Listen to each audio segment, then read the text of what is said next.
اللعين الرجيم بسم الله الرحمن الرحيم رب اشرح لي صدري ويسر لي أمري واحلل عقدة من لساني يفقهوا قولي الحمد لله الذي لم يتخذ صاحبة ولا ولدا ولم يكن له شريك في الملك ولم يكن له ولي من الذل وكبره تكبيرا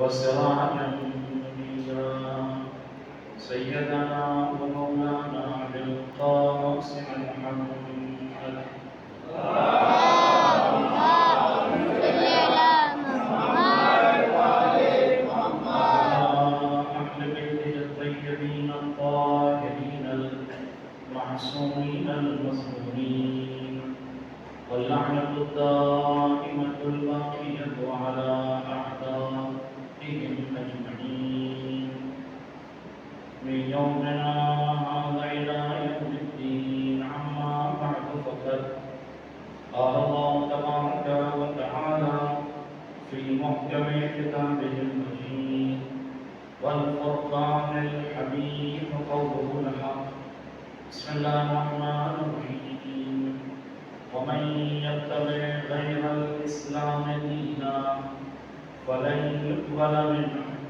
وهو في الآخرة من الخاسرين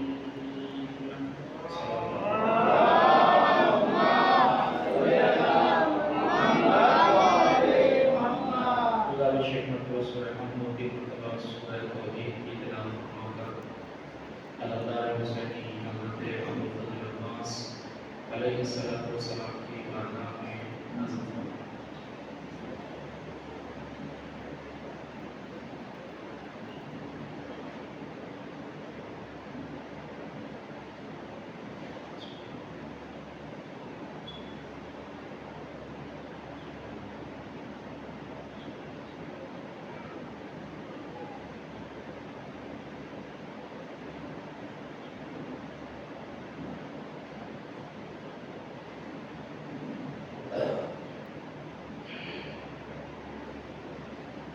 صلوات علیہ محمد والے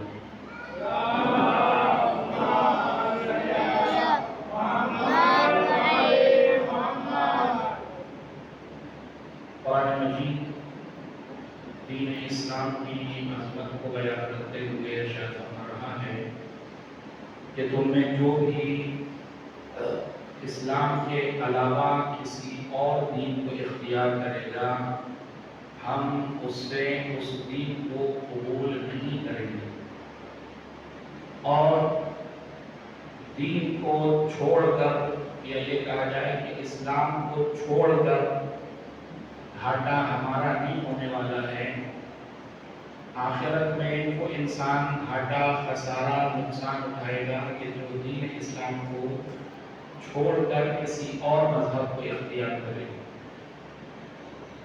اس آیت کے ضمن میں کربلا اور دور حاضر کی ضرورت کی عنوان سے گفتگو جاری و ساری ہے اور اب تک آپ کی خدمت میں کچھ باتیں بیان کرنے کی سعادت حاصل ہوئی ہے کل گفتگو جس اہم نقطے اور اس اہم ٹاپک پر شروع ہوئی تھی کہ ضرورت ہے آج کے اس دور میں کہ انسان دنیا کو اس عینت اور اس زاویے سے دیکھے جو زاویہ کربلا والوں نے ہمیں دیا جو نظریہ اور دید اسلام نے ہمیں پیش کی ہے خداوند متعال جس اینگل اور جس زاویے سے ہمیں دنیا دکھانا چاہ رہا ہے یہ ہماری ذمہ داری ہے کہ دنیا کو اسی عینت اسی زاویے اور اینگل سے دیکھیں. اور جب تک یہ نظریہ قائم نہیں ہوگا ہم حق کو باطل اور باطل کو حق سمجھ کر گمراہ ہوتے رہیں گے. اور جب میں ہم کہہ رہا ہوں تو اس میں پوری عالم انسانیت شامل ہے، اس لیے کہ اسلام کا خطاب صرف مسلمانوں کے لیے نہیں ہے. دوسرے اسے قبول کریں یا نہ کریں، اسلام کا پیغام پورے عالم انسانیت کے لیے. یہ وجہ ہے کہ جب یہ باتیں آپ کسی غیر مسلمان سے بھی کہیے تو وہ بھی ایکسیپٹ کرتا ہے. کیوں؟ اس لیے کہ اللہ نے جو نظام دیا ہے وہ نظام عالم انسانیت کے لیے، وہ نظام اور سسٹم پوری انسانیت کو سرخرو کرنے کے لیے، ترقی دلانے کے لیے. لہذا جب اس خالق اور مالک اور اس ذات نے جس نے اس انسان کی تخلیق کی ہے، اسے پیدا کیا ہے، اس کی حرکات و سکنات سے واقف ہے، اسے پتا ہے کہ کہاں گمراہی کا شکار ہو سکتا ہے، کہاں پہ اس کے پیر جو ہے وہ ڈگمگا سکتے ہیں. لہذا خداوند متعال نے خود بھی قرآن مجید میں اور اپنے ہادیوں سے بھی قرآن مجید میں اس چیز کو لوگوں تک پہنچایا کہ دیکھو دنیا کو دیکھنے کا نظریہ بدلو، دنیا کو اس رخ سے مت دیکھو جس رخ سے دنیا والے تمہیں دکھا رہے ہیں. دنیا کی ظرف و برق، دنیا کی چمک، دنیا میں جتنی بھی چیزیں ہیں دنیا والے اسے اپنے حساب سے تمہیں دکھا رہے ہیں. لیکن جو دنیا والے دکھا رہے ہیں ہم سے اگر پوچھو گے تو ہم کہیں گے کہ یہ دنیا سوائے کھیل تماشے کے کچھ نہیں. جس اینگل اور جس زاویے سے یہ دنیا والے تمہیں دنیا دکھا رہے ہیں وہ ہمارے نگاہ میں سوائے کھیل ہے، تماشا ہے، کچھ بھی نہیں اس کے علاوہ. ہاں اگر ہم جو زاویہ تمہیں دے رہے ہیں، جو نظریہ تمہیں دے رہے ہیں، اس نظریے اور زاویے سے دنیا کو دیکھو گے اور اس پر عمل کرو گے تو یہی دنیا جو اب تک مذموم تھی، بری تھی، یہی تمہارے لیے ممدوح اور بہتر ہوتی چلی جائے. بس دیکھنے کے اس زاویے کو بدل دو، دیکھنے کی اس عینت کو تبدیل کر دو، پھر دیکھو تمہاری زندگی میں کیسا انقلاب آتا ہے. پھر تمہیں احساس ہوگا کہ کیسے آخر انسان لاکھوں کی دولت پہ لاکھ مارتے رہا، کیسے ہو گیا کہ انسان مقام و منزلت سے ہٹ کر سوچنے لگا. کیا ہوا آخر اس انسان کے پاس کہ جو اب تک یہ زمین، جائیداد، پیڑ، دیوار، ان چیزوں کے لیے جان دے رہا تھا، یہ ساری چیزیں اس کے لیے بے معنی ہوتی چلی جا رہی. کیوں؟ کیونکہ اس نے دیکھنے کے اس زاویے کو بدل دیا. وہ اینک جو دنیا والوں نے اسے پہنائی تھی اس اینک کو اس نے تبدیل کر دیا، اور جیسے تبدیل کیا اب اسے ہر چیز الگ اینگل اور الگ زاویے سے نظر آ رہی ہے. آج آپ دیکھیں پوری دنیا میں جناب عباس علمدار کا ماتم منایا جا رہا ہے. 8 محرم کی تاریخ تقریباً پورے دنیا میں جناب عباس کی ذات سے منسوب ہے. اچھا ایک بچوں کے لیے بات عرض کر دوں، ایک سوال لیجیے محمد والے محمد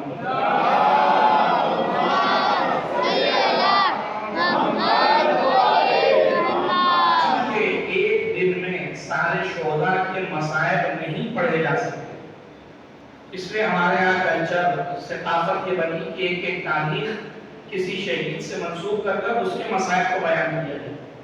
لیکن ہمارے بچوں کو پتا ہونا چاہیے کہ یہ سارے شہداء 10 محرم کو شہید ہوئے.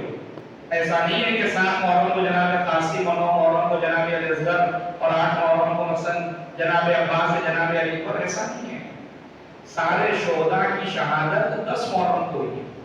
یہ ہم نے اپنا کلچر اور ثقافت بنا رکھا ہے کہ ایک دن میں سارے شہداء کے مصائب نہیں پڑھے جا سکتے. یہ سب کو پتہ ہے، لیکن جو بچے فرش اللہ پہ آتے ہیں انہیں پتہ ہونا چاہیے کہ چونکہ اگر وہ دیکھ جو ہے وہ ان کے ذہن میں فیل ہوتا جا رہا ہے کہ شاید اسی انداز سے لوگ شہید ہوئے ہوں، تو ایسا نہیں ہے. ایک سوال دے دیں محمد والے.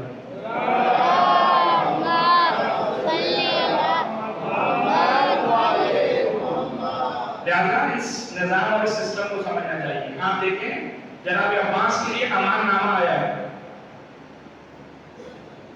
شمر کی طرف سے امان نامہ بھیجا گیا کہ اگر آپ اس جنگ سے بے طرف ہو جائیں اور جناب امام حسین کو چھوڑ دیں، ادھر آئیے، ادھر دولت، ثروت، مقام، منزلت جو آپ چاہیں تو دینے کے لیے تیار ہے، ادھر آ جائیے، امان نامہ آپ کے لیے.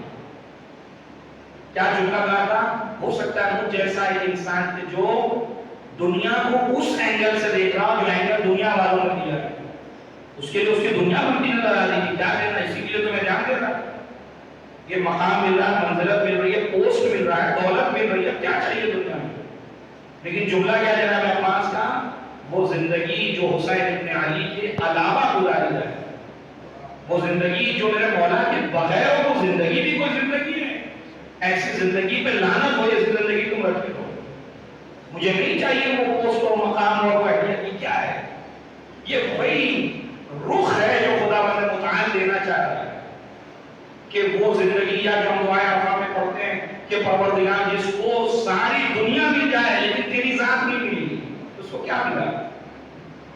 اور اس کے پاس کچھ نہ ہو, تیری معیت ہو, تیرا ساتھ ہو, تو اس نے کیا کھویا؟ یہ کیا ہے؟ یہ رخ ہے جو اسلام نے ہمیں دیا, اس کو سوچنے کی ضرورت ہے. خصوصاً ہمارے نوجوانوں کو آج کی دنیا میں کوئی چیز اگر نہیں مل رہی ہے لیکن اس کے مقابلے میں آپ کو معنویت مل رہی ہے, نبی اکرم علیہ السلام کی ظاہری طور سے نقصان ہو رہا ہے, کوئی بات نہیں ہونے دو.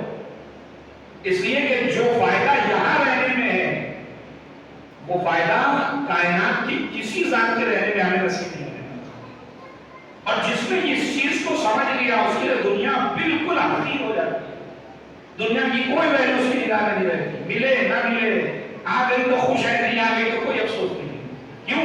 اس لیے کہ دنیا کو دیکھنے کا نظریہ اس کا بدل چکا کہ دنیا کب تک آخر میں رسات دے گی. 40 سال, 50 سال, 60 سال, 70 سال, اس سے زیادہ تو نہیں زندگی. بہت زیادہ اگر کوئی خوش نصیب ہوا 80-85 سال تک آئے. ورنہ جو حالات ہے, ہماری لائف اسٹائل ہو رہی ہے, جو کھانے کا انتظام ہے, جو دنیا والوں نے ہمیں دے رکھا ہے, اور جو چائنا کی دین اس سے تو بہت 40-50 سال زندہ رہ گیا تو کوئی بہت بڑا خوش قسمت ہے وہ انسان. کیونکہ جو لائف اسٹائل ہماری ہوگی بالکل چینج ہے, جو اسلام کی بالکل تقریباً بات کرا. اچھا اس میں بھی شریک ہوں, ایک سوال ملے گا محمد والے محمد.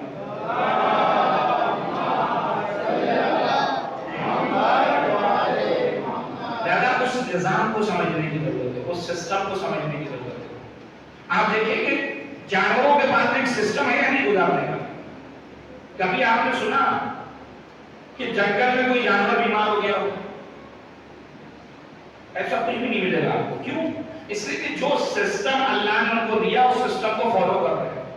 کبھی ایسا ہوا کہ چاند و سورج نے کہا سنڈے تم بھی سو رہا میں بھی سو رہا ہوں, آج میں نہیں نکلوں گا مثلا, یا آج میرا دل ہے مثلا 2 گھنٹہ بعد میں نکلوں گا. ہے ایسا؟ کیونکہ جو نظام اور سسٹم اللہ نے ان کے حوالے کیا اس کو فالو کر رہے ہیں. ہاں یہی جانور جب انسان خود پالنے لگتا ہے تب اسے ڈاکٹر کی بھی ضرورت پیش آ جاتی ہے. یہ وجہ ہے کہ ہماری سوسائٹی میں جانور کے ڈاکٹر آپ کو ملیں گے. کیوں؟ کیونکہ جو سسٹم ان جانوروں کی زندگی میں اللہ نے دیا ہے, یہ جنگل میں رہ کر اس سسٹم کو فالو کر رہے تھے, اس سسٹم کو مان رہے تھے, اپنی انانیت بھی نکال رہے تھے, اپنی خواہشات بھی گزار رہے تھے. لیکن جیسے حضرت انسان کے پاس اس کا اختیار آیا, اس انسان نے اس جانور کو اپنے حساب سے کھانا دینا شروع کیا, اپنے حساب سے اس کی پرورش کرنا شروع کی. لہٰذا چونکہ سسٹم بگڑ گیا, اب اسے ڈاکٹر کی ضرورت ہے, کبھی مریض ہے, کبھی کچھ ہے. کیوں؟ اس لیے کہ سسٹم جو اللہ نے دیا تھا اس سسٹم میں خلل واقع ہو گیا, اس سسٹم میں نقص واقع ہو گیا. آپ سمجھا؟ جب انسان اللہ کے دیے ہوئے سسٹم پر عمل کرتا ہے تو پھر کوئی کمی نہیں ہوتی, کوئی نقص نہیں آتا. آج دنیا میں آپ نے سوچا کہ یہ فساد, یہ فتنہ, یہ مارا ماری یہ کیوں ہے؟ آخر قرآن اس کی طرف اشارہ کرتا ہے. ظہر الفساد فی البر والبحر بما کسبت ایدی الناس. یہ جو بر و بحر میں فساد تمہیں نظر آ رہا ہے یہ تمہاری کرتوتیں ہیں جس کی بنیاد پر ایسا ہوا ہے. تم نے سسٹم کو خراب کیا ہے, تم نے اپنی منمانی اور اپنی فوقیت کے خاطر اس پورے نظام کو تہس نہس تم نے کیا ہے. ورنہ یہ سسٹم تو ہم نے تمہارے حوالے کیا تھا, اور جب ہم نے کیا تو اس میں کوئی نقص ہو ہی نہیں سکتا. ہم نے تو صاف شفاف یہ ساری چیزیں کی تھی, تم نے اسے گندا کیا ہے. تم نے اپنے آرزوؤں کو حاصل کرنے کے لیے اسے برباد کیا ہے. تم اپنی فوقیت جھانکنے کے لیے, اپنی فوقیت دکھانے کے لیے تم نے سسٹم میں اپنے طریقے سے زندگی گزارنا شروع کی, لہٰذا یہ سسٹم برباد ہو گیا. آج یہ موسم کی خرابی, بارش میں آپ کو سردی, سردی میں گرمی, گرمی میں, یہ سارا نظام کیوں آخر خراب ہو رہا ہے؟ کہ اللہ کی طرف سے نہیں. اللہ نے تو ایک بہترین دنیا سجا کے دی تھی ہمیں, لیکن یہ ہماری کرتوتیں ہیں جو اس سسٹم کو خراب کرتی چلی جا رہی ہیں. کیوں؟ اس لیے کہ ہم خدا کے اس دیے ہوئے سسٹم کو فالو نہیں کرتے. ہمارے اندر وہ خواہشات جو جنم لیتی ہے اس کی بنیاد پر ہم خدا کے نظام کو دبانے کی کوشش کرتے ہیں. اور اگر کسی کے ذہن میں یہ بات آ جائے تو یقیناً اس کی زندگی کامیاب ہے کہ اسلام ہی وہ سسٹم اور نظام ہے کہ جس نظام کو اگر میں فالو کروں گا تو خود بخود کامیابی کے راستے پہ چلتا ہے. یہ سمجھنے کی ضرورت ہے. جتنے بھی نظام ہیں اسلامی ہیں، نظام اسلامی میں ساری چیزیں ہیں، چاہے وہ سیاسی ہو، اجتماعی ہو، مالی ہو، کچھ بھی ہو، جب تک اس سسٹم پر عمل نہیں ہوگا بظاہر تھوڑے دن کے لیے فائدہ ہو سکتا ہے نظر آئے لیکن دائمی فائدہ اسے نظر نہیں آئے گا. اور اگر دائمی فائدہ نظر نہیں آ گیا تو دنیا اگرچہ بہت مشکل ہے کام کہ اگر اس کی دنیا کامیاب بھی ہو گئی تو آخرت بہرحال اس کی برباد ہے. اسی لیے قرآن نے کہا ہوا فی الآخرۃ من الخاسرین، یہ آخرت میں خسارہ اٹھانے والے ہوگا. اور کون سا عاقل انسان وہ ہے جو اس دنیا کی 50-60 سالہ زندگی کو قربان کر دے اس آخرت کی زندگی کے لیے جو ہمیشہ باقی رہنے والی ہے. آپ سے کوئی کہے کہ یہ 60 سالہ زندگی ہے، اس میں آپ کو مشکلات اٹھانی ہے، لیکن اس کے بعد ہزار اور لامحدود سال کی زندگی دیں گے جس میں آپ کے عیش ہی عیش ہے. اچھا ایسا ہے پھر تو بہت اچھی بات ہے، ہم 60 سال برداشت کرنے کے اس میں کیا ہے. اچھا یہ کہتے ہو تو کہہ دیتے، لیکن جب عمل کی منزل میں آتی ہے تو پھر کمائیگا، پھر یہ نفس جو ہے وہ چین سے بیٹھنے نہیں دیتا. یہ بھی لے لو، وہ بھی لے لو، یہ زمین بھی اپنی، وہ زمین بھی اپنی، یہ بھی گھر کیا لو، ان کو بھی تکلیف پہنچا دو، ان کا بھی چھین لو. کوشش یہ ہوتی ہے بس بھرا رہے ہمارے پاس، دنیا جتنی چاہے حاصل کر لو. اور ایک دن ملک موت آئے اور یہ بیچارے فریاد کرتے رہے کہ ارے بہت سی چیزیں باقی تھی، وصیت کرنے کا موقع بھی نہ مل سکا. اور ہمارے اور آپ کی کیا بات ہے، جناب سلیمان جن کو عجیب سسٹم آپ دیکھیں، کسی اور نبی کے ساتھ یہ ہوا ہوتا تو شاید کوئی بات سمجھ میں آتی. جس نبی کو اللہ نے چرندوں، پرندوں، ہواؤں اور فضاؤں، جناتوں پر سب پر حکومت کی تھی، جناب سلیمان جیسی حکومت نہ کسی کو آج تک ملی اور نہ ملے گی. ساری کائنات پہ حکومت جناب سلیمان کی. لیکن ملک الموت آیا اور جناب سلیمان کہہ رہے اگر اجازت ہو تو بیٹھ جاؤں. کہا نہیں، خدا کا حکم ہے کہ اسی حالت میں، یہ جو آپ مشاہدہ کر رہے ہیں اپنی قوم پر کھڑے ہوئے ہیں، اسی حالت میں خدا نے کہا روح قبض کرنا ہے. بس بات ختم ہو گئی. کبھی آپ نے سوچا کہ کچھ لوگ جب یہ مرتے تو ان کی آنکھیں کھلی رہتی ہیں، کچھ ایسے ہیں جن کی آنکھیں بند رہتی ہیں. آئیے اچھا ہمارے بعض علاقوں میں گاؤں میں الگ الگ اس کی تفصیل بیان کرتے ہیں. چونکہ گاؤں میں پرابلم یہ بھی ہوتی ہے کہ لوگ اپنے سے فیصلہ کرنے لگتے ہیں، بڑی جلدی اپنے سے باتیں بنائیں، تھوڑی سی بات انہیں ملی پوری کہانی کر دیتے بیٹھے. اب میں کلی کی مثال دوں، میں سلوات دینے محمد والے محمد.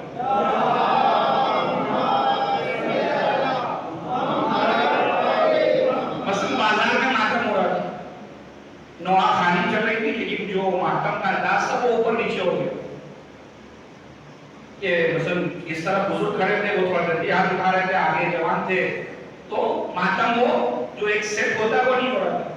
اچھا وہ بازار میں چونکہ ماتم ہو رہا تھا، دیکھ کے بڑا عجیب سا محسوس ہو رہا تھا کہ لوگ دیکھ رہے ہیں، لوگ سوچیں بتائیے نکلے جلوس لے کے ان کے ماتم میں بھی آگے پیچھے چل رہے ہیں، کیا سسٹم ہے. تو اسے دیکھ کر میں نے مولانا فضل صاحب سے کہا کہ آپ جو ہے جا کے نواب خان سے کہیے کہ فی الحال یہ نوا نہ پڑھ کے کوئی ایسا نوا پڑھیے کہ جس میں جو ہے وہ سب لوگ ایک ساتھ ہاتھ اٹھائیں. تو انہوں نے کہہ دیا جا کے بعد میں خبر یہ ملی کہ لوگوں نے کہا کہ وہ مولانا نے نوائی روک دیا کہ وہ نوائی نہیں پڑھنے دینا چاہ رہے تھے مولانا. پتہ نہیں کیوں، کیا بات ہو گئی کہ اس نے کوئی خرابی کی، کیا کہا کیوں ایسا ہوا. کیا کسی کو توفیق ہوئی کہ آگے یہ پوچھتا ہے مولانا کیوں آخر آپ نے منع کیا. لیکن نہیں، ہم اپنی دنیا میں مست ہیں. اور یہ صرف میں اپنی بات ہے جو میں اب سامنے کی میں نے مثال دیا آپ کو. آپ جب جائیں گے اس چیز کی تحقیق میں تو 99% دفعہ آپ کو یہی ملے گا. یہ جو ہمارے سماج اور معاشرے میں باتیں اڑائی جاتی ہیں اور بیٹھ کے ہم گھنٹوں تبصرہ کرتے ہیں، 2 گھنٹہ اس میں تبصرہ کرتے ہیں، بعد میں تحقیق میں گئے تو پتہ چلا اس بندے نے تو کہا ہی نہیں بات. اب ہم نے 2 گھنٹہ بیچارے کی غیبت کر کے جتنے اعمال تھے اس کے کھاتے میں دے دیے. اچھا جن کی غیبت ہوتی ہے ان کو بڑا خوش ہونا چاہیے. میرے استاد کو یہ بات کہا کرتے ہیں کہ مجھے بڑا خوشی نصیب ہوتی ہے کہ جب لوگ میری غیبت کرتے ہیں. کیوں؟ اس لیے کہ میرا کھاتا تو بھرتے ہی جا رہا ہے. ایسے میرے نامہ اعمال کرتے ہیں، لیکن غیبت کر کر کے لوگ اپنے جتنا پیسہ ہے، جتنا ٹرانسفر ہے سب. اچھا میں اس کو پیسے سمجھاؤں تو سب کو سمجھ میں آئے گا. ایک سوال مجھے محمد والے محمد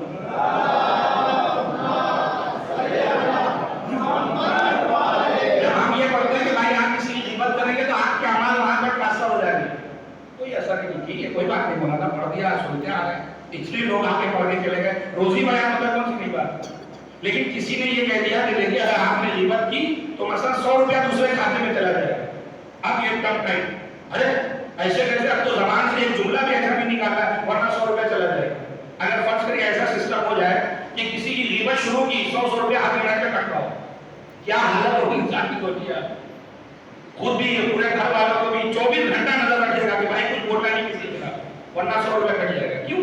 اس لیے کہ اس دنیا سے چپکے ہوئے، دنیا کو دیکھنے کا نظریہ ہم نے دنیا کو دولت کے حساب سے دیکھا ہے ہمیشہ، یہ دولت کے حساب سے ہمارا کوئی نقصان نہ ہو، اس حوالے سے ہم پیچھے نہ رہے، لیکن یہ عمل ٹرانسفر ہو جائے ہوا کرے کیا ہوا، کسی پہ کیا اثر پڑتا ہے، اسی لیے جو بات روایت تاکید کرتی کہ لوگوں کو اگر ایک عمل کی اہمیت کا اندازہ ہو جائے، مثلا ایک مؤذن، ہمیں اس کی عظمت کا ہی پتہ نہیں ہے کہ مؤذن ہے کیا چیز، حتیٰ کہ جو رات کی مجلس سے چل رہی ہے اس میں حقوق بیان ہو رہے ہیں، اس میں امام سجاد نے ایک حق مؤذن کا بھی بیان کیا ہے، ہم سمجھتے ہیں مؤذن اذان دینا کیا ہے، دے دی اذان بات ختم ہو گئی، لیکن کبھی سوچیں آپ روایتیں کہتی ہیں اگر لوگوں کو پتہ چل جائے کہ خدا نے اس اذان دینے میں کتنا ثواب رکھا ہے تو لوگ آپس میں جھگڑا کریں گے کہ میں اذان دوں گا،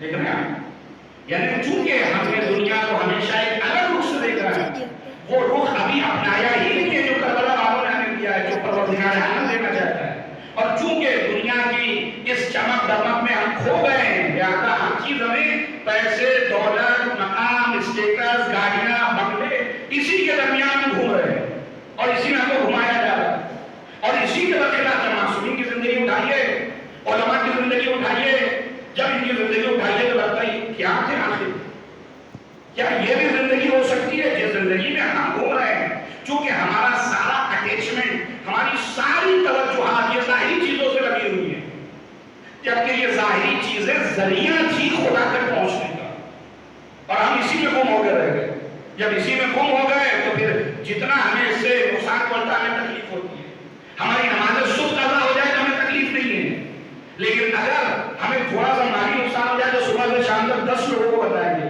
یا کیا بتائیں فلاں چیز میں نقصان ہو گیا، جس میں نقصان ہو گیا، جس میں کوئی آپ کو ملا کہ جس نے 10 پڑھا کسی نے کہا کہ ہائے میری قسمت صبح کی نماز چھوڑ دی، کوئی ملا؟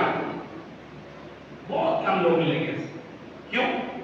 کیونکہ انہوں نے دنیا کو اسی دور سے دیکھا ہے ہمیشہ، نماز صبح کا قضا ہو جانا، نماز جمعہ مثلا جماعت ہو رہی شریک نہیں ہونا، ہمیں لگتا ہے بہت معمولی چیز ہے کیا ہے، لیکن جب دنیاوی کوئی نقصان ہوتا ہے تو بڑا پریشان، کیونکہ ہمارا سارا اٹیچ اسی چیز سے ہے، ہم نے اپنے آپ کو اس سے جوڑ رکھا ہے، ہم نے اس کی عظمت کی طرف دیکھا ہی نہیں ہے کہ اسلام جس رخ سے ہمیں زندگی کے اس زاویے سے ہمیں دکھانا چاہتا ہے زندگی کو ایسے دیکھو، اور جب ایسے دیکھو گے تو پھر اگر خدا کی راہ میں ساری چیزیں قربان ہو جائیں گی تب بھی تمہاری آنکھوں میں آنسو نظر آئیں گے، امام خمینی کا بیٹا شہید کر دیا گیا لیکن آنکھ میں آنسو نہیں ہے، کیوں؟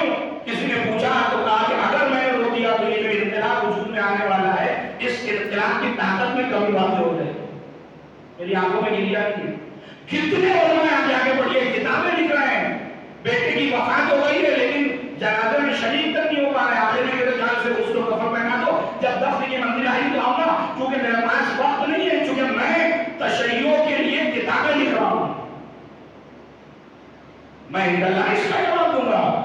آپ سوچے کبھی تصور کیا کسی باپ کا جوان بیٹا بن جائے اور وہ باپ بیٹھ کے کتاب لکھ رہا ہو، کیوں؟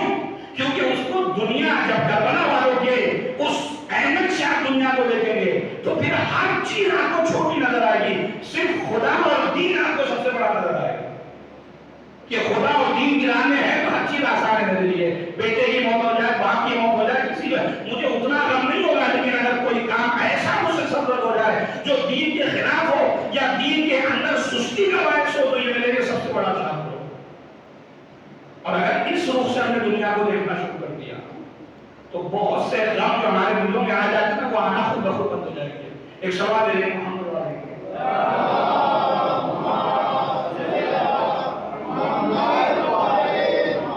اللہ نے یہ فطرت میں بھی ہمارے رکھا ہے، اس پر کبھی غور کریے گا، بہت سی چیزیں کے 6 امام سے لگے روایت دیتی ہے کہ امام نے باقاعدہ کہا کہ بچوں سے کچھ سیکھو.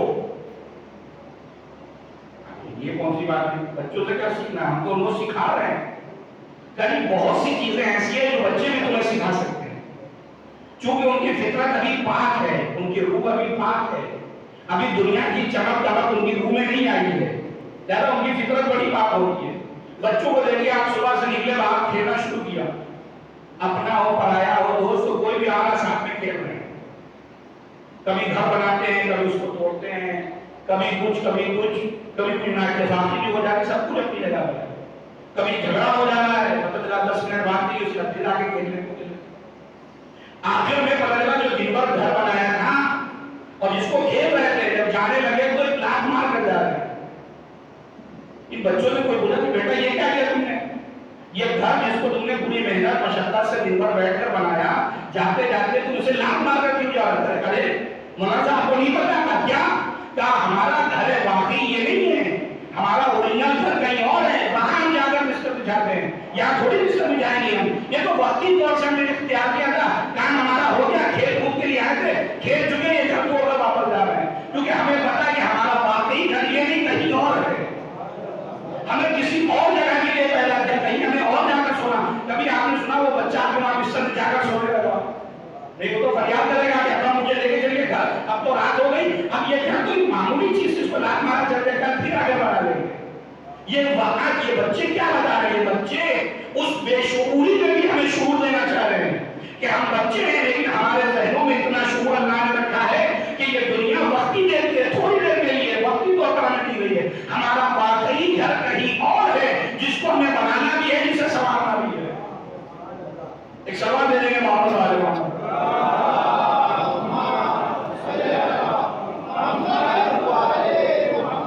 اچھا، یہ بچے آپس میں لڑ رہے ہوں، کبھی ہمارے ساتھ بھی اتفاق ہوتا ہے، کسی کھلونے کو لوگ دو چھوٹے بچے آپس میں لڑ رہے ہیں، اب بزرگ بیٹھے دیکھ کر ہنس رہے ہیں، بجائے یہ کہ چھوڑانے کے ہنستے ہیں. ہونا بھی چاہیے طریقہ ہمارا ہے، ہنستے کہ دیکھیں کیسے بچے کھلونے کے لیے لڑ رہے ہیں. اچھا، اتنا شعور ہے ہمیں، کیوں آپ ہنس رہے ہیں؟ کھلونا چھوٹی چیز ہے، اس کے لیے کیوں لڑ رہے ہیں آپ؟ اس کے لیے کوئی لڑنے کی چیز ہے، لیکن بچے ہیں نہ سمجھ ہے، نہیں پتا کہ یہ کھلونا ہے، یہ کھیلنے کی چیز ہے، اس سے لڑنا نہیں چاہیے. قرآن نے کیا کہا؟ تمہاری یہ دنیا سوائے کھیل اور تماشے کے کچھ نہیں ہے. اس بچے کے وقت تو تمہارے ذہن میں یہ بات آ گئی کہ یہ معمولی سی چیز کے لیے کیوں لڑ رہے ہیں، لیکن تھوڑا سا جوان کیا ہوئے، تھوڑی سی زندگی تمہاری بڑی، دنیا کی چمک دمک ہوئی تو اب دو بھائی زمین کے لیے لڑ رہے ہو. یہ میرا ہے، یہ تیرا ہے، یہ کھڑکی ادھر کیوں ہے، یہ دروازہ ادھر کیوں ہے، ادھر سے کیسے نکل گئے، ادھر سے کیوں بند کر دیا. اب اسی دنیا میں پوری زندگی ہماری گزر رہی ہے. بچوں کو جب دیکھا تھا تو نگراس طرح کے ہنس رہے تھے، عجیب بچے. کبھی آپ نے سوچا جب ہم کسی زمین و جائیداد اور بینک بیلنس اور پیڑ اور درخت میں جانے چھوٹی چھوٹی چیزوں کے لیے لڑ رہے تو فرشتے بھی دیکھتے کہ عجب پروردگار، کتنی عجیب مخلوق پیدا کر دی تو نے ان کے نظام میں اتنا اچھا سسٹم دیا تھا، لیکن انہوں نے اسے چھوڑ کر اس دنیا کو سب کچھ سمجھ لیا، وہ آخرت جو باقی رہنے والی اسے تو فراموش کر دیا ہے. ایک سلام دے دیں گے محمد آل محمد.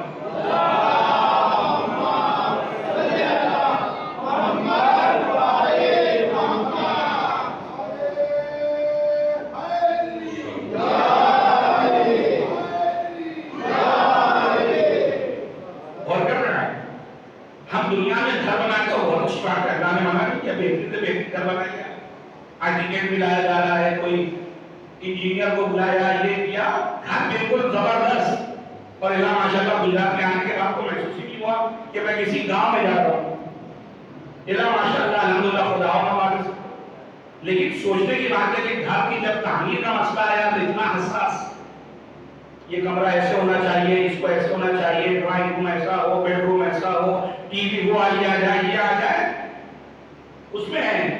لیکن کبھی کوئی مولانا کے پاس نہیں کہ مولانا روح بڑی خراب ہو گئی ہے، نماز میں لذت نہیں آتی، دعا پڑھتے ہیں لیکن صفحے گنتے تھے کب ختم ہوگی، مولانا زیادت تو ہو رہی ہے لیکن لطف ہی نہیں آتا. مولانا وہ جو ہاتھ جب ملاتے ہیں اس کا ہمیں فائدہ نظر نہیں آتا، جاتا بہت پہلے نکل جاتے ہیں. کیوں؟ اس لیے ہمیں پتہ ہی نہیں ہے کہ رسول اللہ کہہ رہے ہیں کہ یہ جو تم ہاتھ ملا رہے ہو ایک دوسرے سے برادر مومن، جو تمہارے دل میں کینہ اور حسد ہے وہ سب کا سب دور ہو رہا ہے. ہمیں اس کا فائدہ نہیں پتا.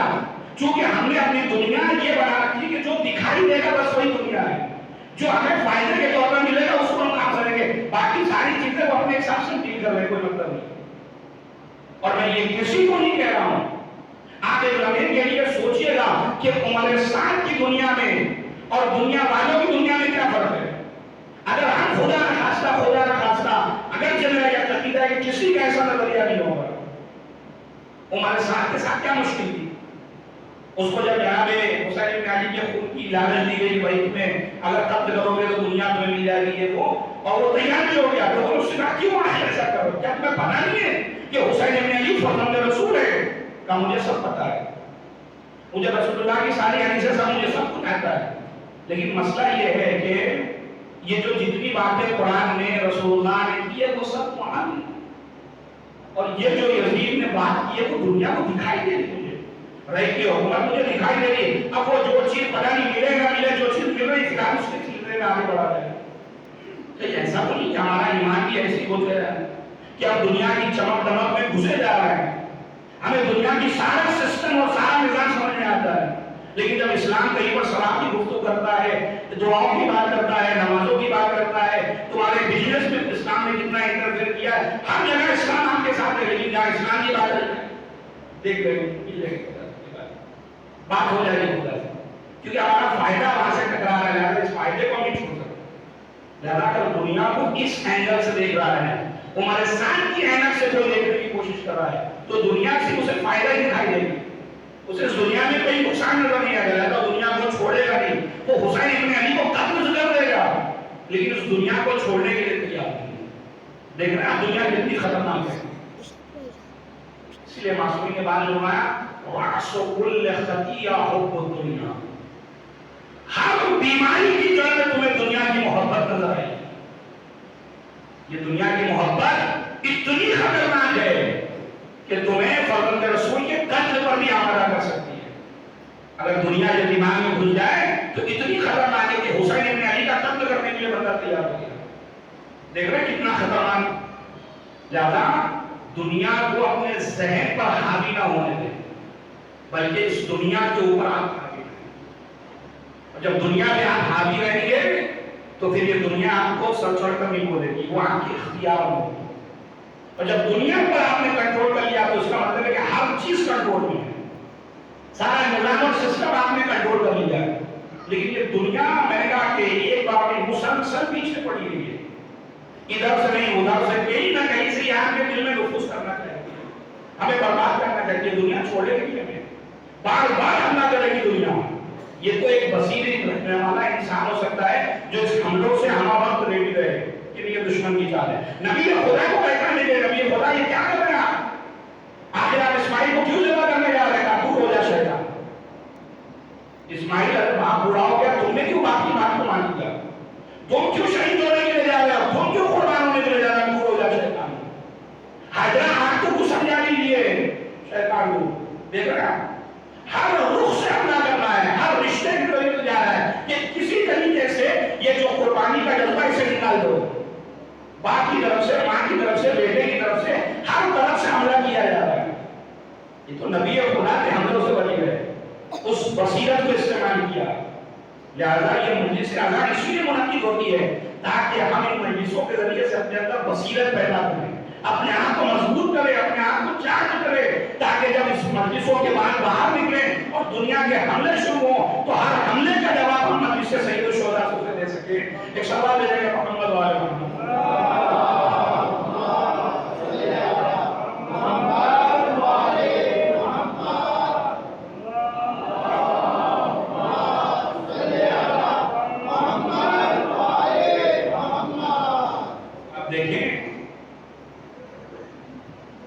جب انسان دنیا کو اس اینک سے دیکھتا ہے تو پھر اللہ کو جزا دیتا ہے کہ واقعاً حیران ہے۔ چوتھے امام فرماتے ہیں اِنَّ لِعَمِّ الْعَبَّاسِ مَنزِلَةً عِنْدَ اللَّهِ، میرے چچا عباس کی جو خدا کے نزدیک منزلت ہے، يَخْبِطُهُ بِهَا جَمِيعُ الشُّهَدَاءِ يَوْمَ الْقِيَامَةِ، جب قیامت کا دن آئے گا تو تمام شہداء اس مقام اور رتبے کو لے کر رش کریں گے کہ کاش یہ مقام ہمیں نصیب ہوتا. کانا مولا عباس نافذ البصیرہ، میرے چچا عباس بصیرت میں ڈوبے ہوئے تھے، ہر اعتبار سے دنیاوی حملوں سے واقف تھے کہ دنیا کتنی بھی سج دھج کے عباس کے سامنے آ جائے، عباس اس کا بیٹا ہے جس نے دنیا کو 3 طلاق دی ہے، تو عباس کو دھوکہ نہیں دے سکتا. عباس کو ولی خدا حسین بن علی سے جدا نہیں کیا جا سکتا. عباس کی زندگی کی ایک ایک سانس حسین بن علی پہ قربان ہے، جسم بھی قربان، روح بھی قربان. اور اس قربانی میں بھی میں نے پہلی مجلس میں اشارہ کیا تھا کہ پوری کائنات ولی خدا پہ قربان ہوتی ہے، لیکن قربان جائے جناب عباس پر، کہ وقت کا امام یہ کہہ رہا ہے کہ عباس میں تم پہ قربان ہو جاؤں. سوچے تو صحیح لمحے کے لیے کہ ام المؤمنین نے کس انداز سے تربیت کی ہے بچوں کی. واقعی انسان عقل حیران ہے. اور ایک لمحے کے لیے آپ کچھ چیزیں ایسی ہیں جو روایت اور تاریخ میں نہیں ملے گی. جب ایک انسان بہت بہادر ہوتا ہے اور وہ کوئی کام کر سکتا ہے لیکن وہ کام اسے کرنے نہ دیا جائے تو جو اس کی نفسانی کیفیت ہے اسے الفاظ نہیں بیان کر سکتے، اسے کوئی مؤرخ نہیں لکھ سکتا.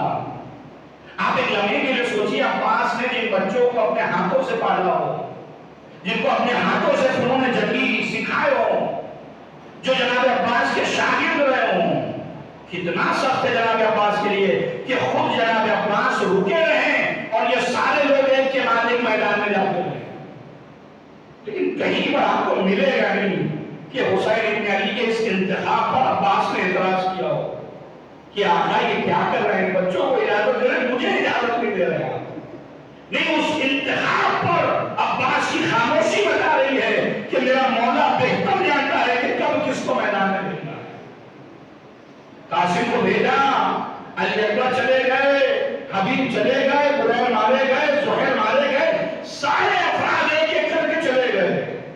آپ سوچیں جب جس جھرمٹ میں عباس تھے، جب ایک ایک کے جنازے کو اٹھا چکے اور سب پر رو چکے، اب جب کوئی نہ بچا تو اب جناب عباس سر کو جھکا لے. ابھی بھی وہ انداز نہیں ہے سر کو جھکا کے آقا کیا مجھے بھی مرنے کی اجازت مل سکتی ہے، کیا میں آپ پر قربانی دے سکتا ہوں. حسین کیسے منع کرتے، صبح سے عصر عاشور تک سب کو مرنے کی اجازت دی ہے، ارے عباس کو کیسے منع کریں. لہذا عباس کو ایک الگ انداز سے پیش کیا. عباس تم میرے لشکر کے علمدار ہو، تمہیں کیسے مرنے کی اجازت دے دوں. جب علمدار گر جاتا ہے، جب علمدار مر جاتا ہے تو لشکر کے حوصلے پست ہو جاتے ہیں، تمہیں کیسے مرنے کی اجازت دے دوں. عباس نے کہا مولا جسارت کی معافی ہے، وہ لشکر نظر نہیں آتا جس کا میرا علمدار تھا.